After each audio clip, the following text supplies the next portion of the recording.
Hello everyone, আসসালামু আলাইকুম। সবার কি অবস্থা, কেমন আছেন? আই হোপ সবাই অনেক বেশি ভালো আছেন। আলহামদুলিল্লাহ, আল্লাহর অশেষ রহমতে আমরা কিন্তু অনেক ভালো আছি। এই তো নতুন আরেকটা দিনে নতুন আরেকটা ভিডিও নিয়ে চলে আসলাম। আই হোপ আজকের ভিডিওটা আপনাদের কাছে অনেক বেশি ভালো লাগবে।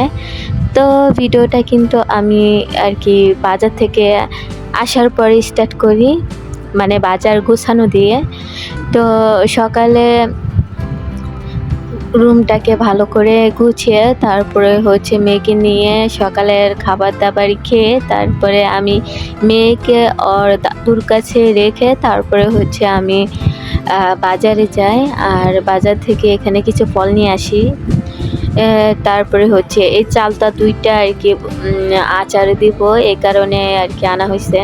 আর ওই চালতাটা যেটা আমি প্রথমে ধরলাম ওইটা হচ্ছে অনেকটা চালতা মনে পড়ে আর কি একেবারে ছেঁচে গেছে এরকম আর কি।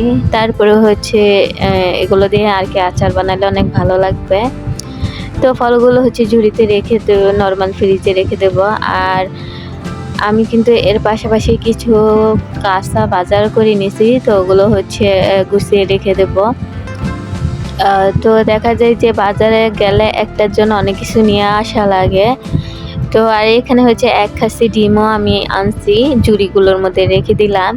আমি ইদানিং হচ্ছে ঝুড়ি দুইটা রাখছি একই রকমের দেখতে। দেখা যায় যে সবজি রাখার জন্য বা এই তরকারি কেটে বেশ পরিষ্কার করে সুন্দর করে একটু রাখার জন্য আমার মানে এটাকে কি বলেন, অনেকে জেলায় অনেক কিছুই বলতে পারে, তা আমাদের জেলায় এটাকে আর কি চালনি বলে বা ঝুড়ি বলে, যে যেটাই বলেন না কেন এই জিনিসটা কিন্তু খুবই কাজের। তো আমি হচ্ছে এখানে আর কি ডিমগুলো সুন্দর করে একটু রেখে দিতেছিলাম। আর আমার মেয়ে হচ্ছে আমার পাশেই বসে রয়েছে। তো হচ্ছে ও খেলা করতেছে, তো কোনো একটা সমস্যা হয়েছে ওইটাই হচ্ছে বলতেছিল। বিশেষ করে আমি ওর মাথায় জুটি করে দেই, চুলগুলো আর পালাই না, একটু বড় হয়েছে। তো ওই চুলের জুটিগুলো খয়া ফেলছে, মানে বলতেছে যে আবার বেঁধে দিতে। তো আমি বলতেছি যে একটু পরে দেই, তারপরে না এখনই বেঁধে দিতে হবে। মানে চুল এখন আর চুপটি মানে যেভাবেই বেঁধে দেয় না, সারাদিন রাখে না, মাত্র মনে হয় কয়েক মিনিট রেখে আবার খয়া ফেলে, আবার বলে মানে বেঁধে দিতে। তো যাই হোক, ওকে নিয়ে আমি এরকমই করতেছি কয়েকদিন ধরে। তো ওই যে বললাম না, আমি কিন্তু কিছু কাঁচা বাজারও আনছি। ওর মধ্যে হচ্ছে এখানে মূলা আর হচ্ছে এখানে ধনিয়া পাতা, তারপরে এখানে লেবু আর করলা, এগুলোই মনে হয় আমি নিয়ে আসছি। আর হচ্ছে কাঁচামরিচ তো সব সময় মনে হয় লাগবেই, কাঁচামরিচ ছাড়া মনে হয় একদিনও চলতে পারি না। তো আমি কিন্তু কাঁচামরিচও নিয়ে আসছি। আর কাঁচামরিচের দাম কিন্তু মোটামুটি খুবই ভালো, মানে কি আর বলবো, কাঁচামরিচের দাম কমে না। মোটামুটি সবজির দাম মোটামুটি একটু কমে আছে, কিন্তু কাঁচামরিচের দাম কিন্তু অত বেশি কমে নাই। তো এখানে হচ্ছে ধনিয়া পাতাগুলো আর কি একটু পরিষ্কার করে রেখে দেবো। আজকে তরকারি রান্না করার জন্য যতটুকু প্রয়োজন অতটুকু রেখে বাকিটুক হচ্ছে একটু ফ্যানের বাতাসে শুকিয়ে তারপরে নর্মাল ফ্রিজে রেখে দেব। দেখা যায় কি একটু শুকিয়ে তুলে আর জিনিসটা আর কি নষ্ট হয়ে যায় না, মানে পচে যায়, একদিনও রেখে খাওয়া যায় না। মানে ধনিয়া পাতা খুব সহজেই পচে যায়। তো এই কারণে একটু ফ্যানের বাতাসে শুকিয়ে যে কোনো জিনিসই, যেমন সেটা কাঁচামরিচ হতে পারে, ধনিয়া পাতা হতে পারে, করলা হতে পারে, যে কোনো জিনিসই আপনি যদি একটু শুকিয়ে ফ্যানের বাতাসে শুকিয়ে তারপরে রাখেন, তাহলে দেখবেন যে ওই জিনিসটা দীর্ঘদিন খাওয়া যায়। দীর্ঘদিন বলতে কি 1 সপ্তাহ খাওয়া যাবে নিশ্চিন্তে। বিশেষ করে যেহেতু যারা বাজার করে, আমরা যাদের থেকে কিনে আনি, তো ব্যবসায়ীরা কি করে এত পরিমাণে পানি দেয় সবজির মধ্যে, যে মানে পানি তো এমনি পানিতেই মানে ওজন আরও বেশি বেড়ে যায়। মানে এত পরিমাণে পানি দেয় তাজা রাখার জন্য, মানে আর কি বলবো, ফ্রিজে তো আর রাখা যায় না। তো এই কারণে হচ্ছে যখন সাজিয়ে রাখে আমার মনে হয় যে একটু টাইপের হয়ে যেতে পারে, মানে অনেকটা শুকিয়ে যেতে পারে। ওই কারণে বেশি করে পানি ছিটিয়ে ছিটিয়ে রাখে যাতে জিনিসটা তাজা দেখায়।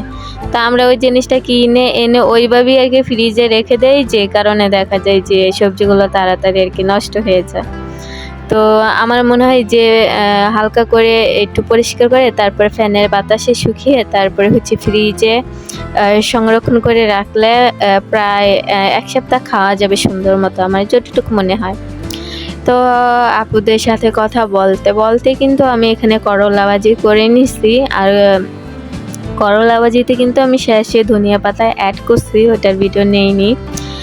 আর এখানে হচ্ছে মূলা আলু দিয়ে হচ্ছে আমি মাছ রান্না করে নেব। তো ভালো করে একটু কষিয়ে আমি মানে পানি দিয়ে একটু কষিয়ে নিতেছি, যেহেতু পুরান আলু সিদ্ধ হতে সময় লাগে। তো এই কারণে হচ্ছে একটু ঢাকনা দিয়ে ঢেকে কিছুক্ষণ কষিয়ে নেব, তারপরে আবার ঝোলের জন্য পানি দেব। যখন আমি ঝোলের জন্য পানি দেব, ঝোলের পানিটা কিন্তু একটু কমিয়ে দেব, যাতে তরকারিটা ভালো লাগে খেতে। তো এই তো কষানো কিন্তু শেষ। এখন হচ্ছে মাছ দিয়ে তারপরে হচ্ছে ঝোলের পানি অ্যাড করে দিলাম, আর দিয়ে হচ্ছে ঢাকনা দিয়ে ঢেকে যখন আর কি তরকারি মোটামুটি হয়ে যাবে, মানে প্রায় হয়ে যাবে, একটু বাকি থাকবে, তখন হচ্ছে আর কি আমি ধনিয়া পাতা অ্যাড করে কিছুক্ষণ চুলায় রেখে নামিয়ে নেব। দেখা যায় যে ধনিয়া পাতাটা যখন আমরা রান্নার শেষে দেই তখন কিন্তু স্মেলটা একটু বেশি পাওয়া যায়। তো যে কোনো রান্নাতেই দেখবেন যে ধনিয়া পাতাটা সবার লাস্টে একেবারে রান্নার শেষে দিতে, তাহলে ধনিয়া পাতাটার যে একটা গ্রান, যে একটা স্মেল, ওই জিনিসটা কিন্তু পাওয়া যায়, স্ট্রং একটা স্মেল পাওয়া যায়। তো আমি হচ্ছে তরকারি রান্না শেষে একটু ধনিয়া পাতা অ্যাড করে দিব। বিশেষ করে দেখবেন যে যে কোনো তরকারি বলেন, ভাজি বলেন, ভর্তা বলেন, ধনিয়া পাতা দিলে যে এত ভালো লাগে, মানে এর স্বাদটা মনে হয় আরও দ্বিগুণ বেড়ে যায়। সেটা ডালও হতে পারে, ভর্তা হতে পারে, বা তরকারিও হতে পারে। যে কোনো জিনিসই যদি আপনি ধনিয়া পাতা অ্যাড করেন শেষে, আমার মনে হয় ওইটার স্বাদ আরও দ্বিগুণ হয়ে যায়। আমার কাছে খুবই ভালো লাগে, আমি জানি না কার কাছে কেমন লাগে। তো এই তো রান্না কিন্তু আমার মোটামুটি বলতে না পুরোই শেষ। তো শেষের দিকে নামানোর আগ মুহূর্তে হচ্ছে আমি ধনিয়া পাতা অ্যাড করে দিলাম। এখন হচ্ছে ঢাকনা দিয়ে ১ মিনিটের মতো একটু জাল করে তারপরে হচ্ছে নামিয়ে নেব। তো মোটামুটি কিন্তু আমার তরকারি রান্না প্রায় শেষ, মোটামুটি না পুরোই শেষ। এখন হচ্ছে ঢাকনা দিয়ে একটু রেখে নামিয়ে নেব। নেওয়ার পরে হচ্ছে আমি তেমন কিছু রান্না করব না, কারণ দুপুরের জন্য একবারই কিন্তু আমি রান্না বান্না করে নিছি। আর বিকালের দিকে হচ্ছে একটু আর কি চা বসিয়ে দিয়েছিলাম মেয়ের জন্য। তো ওইয়েরই একটু ভিডিও নিয়েছিলাম, আর কোনো ভিডিওই নেইনি। তো যেহেতু অনেকদিন পর পর আর কি ভিডিও দেয়, অনেকদিন পর বলতে কি মাঝখানে 2-3 জায়গা, 2-1 দিন জায়গা এরকম পর পর হচ্ছে ভিডিও দেয়। তো ওই কারণে দেখা যাইতেছে যে ভয়েসটা অনেকটা মানে আটকে আটকে, বলতে গেলে আমি অনেকটা তো অবশ্যই আপুর এই জিনিসটা ক্ষমার দৃষ্টিতে দেখবেন। তো এই তো সকল আপুর সুস্বাস্থ্য কামনা করে আজকের ভিডিওটা থেকে বিদায় নিতেছি। আল্লাহ হাফিজ।